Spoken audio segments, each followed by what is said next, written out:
Hello and welcome back. It's Carla McLaren again.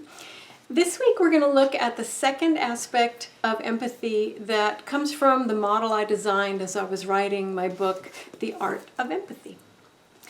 The second aspect, last week we talked about emotion contagion, which sounds terrible but is delightful. We love emotion contagion, and we pay people a lot of money to send emotion to us with art, dance, acting, literature. We love emotion contagion. So if people have trouble with emotion contagion, what it may mean is that they don't really know how to identify the emotion or work with it. The second aspect of empathy is called empathic accuracy. And it both means that you are aware of the situation and the context and what's happening when an emotion arises, but also that you know the emotion, right? That you can identify it properly. Now, if you can't identify an emotion, let's say somebody sends you a sort of ambiguous signal like this. No, I'm not angry. It's fine, right? So you would see there's anger, there's some disgust, with that, it's fine, we're done here, that sort of thing. So if you weren't aware of all those signals, you might have read the anger and said, did I just say something to make you angry? But you didn't hear the I'm fine, that's the end of this conversation, right? So if you don't pick up the context and the emotion correctly, then empathy goes out the window because you aren't in the right, you're not in the groove. You're not with the person. And it could be sort of their problem because they're throwing so many signals at you, right? And they're not being honest. They're not saying, well, I'm hurt. They're doing this instead. It's fine, right? So sometimes people make it hard for us to be empathically accurate. But empathic accuracy is the second step, because the first step is that the emotion comes in, or you become aware of the emotion. You need to know what it is. Something that gets in the way of our empathic accuracy, and this is for everybody, is that the way that we are taught about emotions is very, very simplistic, where some emotions are good and some are bad. And the good ones, of course, you want to have all the time. Those are awesome. And the bad ones you don't ever want to see, ever. We don't have anger in this family, young man, that sort of thing.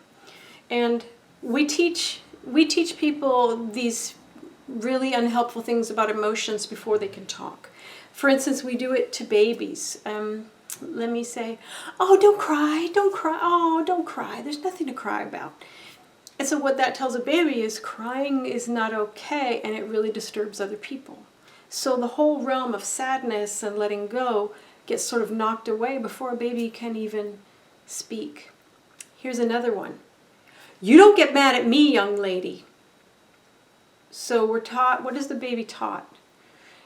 Anger is not okay, right? Anger is not going to be accepted in this family. So I guess I don't feel anger anymore. This is before they can speak. And then there's this one. There's that smile. There's that smile. So what is the baby taught? That smiling is what the adults want, right? And that their whole being is more acceptable when smiling occurs. So we are taught very early to place emotions in these really unhelpful categories, so that if an emotion is bad, we kind of like, what? Whenever we have it, we just feel terrible. And not just because the emotion is trying to get our attention, but also because we've been told the emotion is unacceptable. So now we have whatever the emotion is, plus shame, plus some despair, and it's an emotion pileup simply from our very poor training.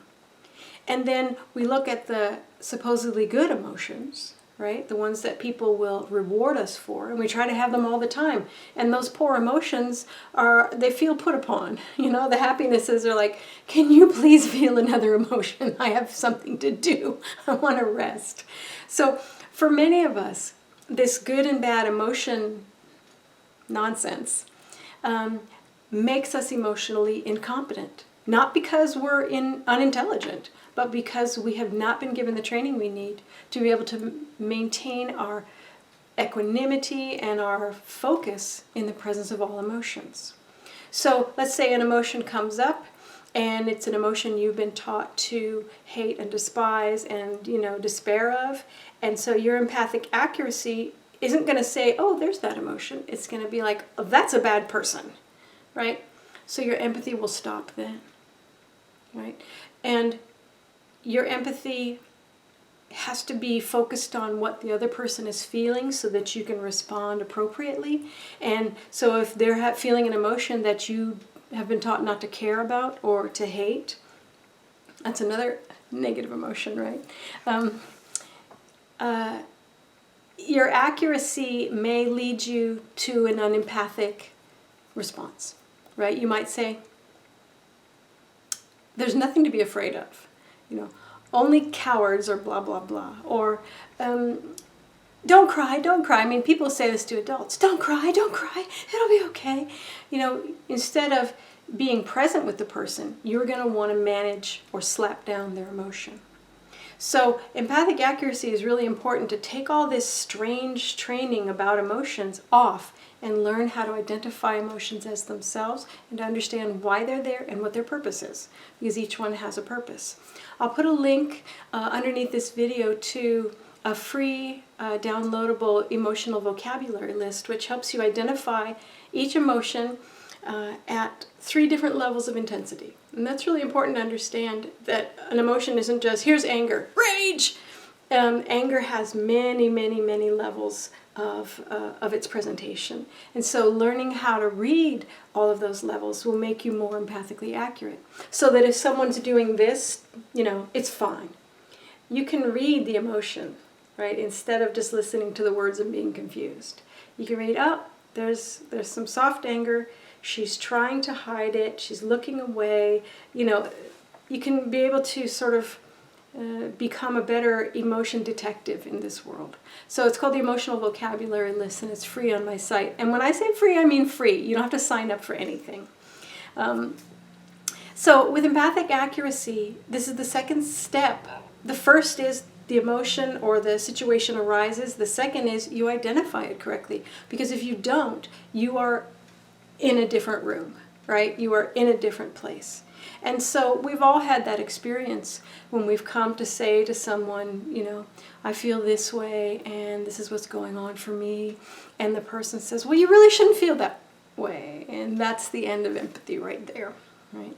Because the person has shut it off. They may have identified your emotion, but they've decided that it's not okay. So empathic accuracy is a really important aspect of empathy, not only for you understanding others, but for you understanding yourself. And Lisa Barrett Feldman did startling research, is wonderful, showing that simply having more names for emotions gives people more emotional awareness, certainly, but they can manage their emotions better just by having more names.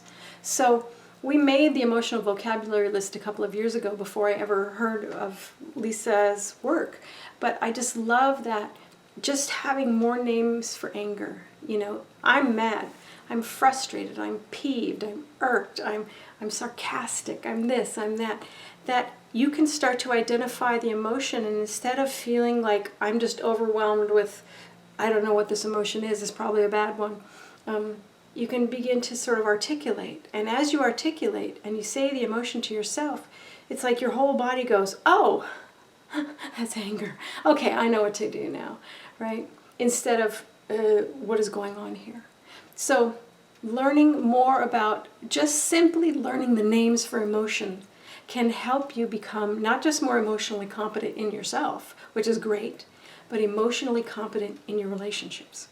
And that is one of the big arts of empathy. I'll see you next week. Bye-bye.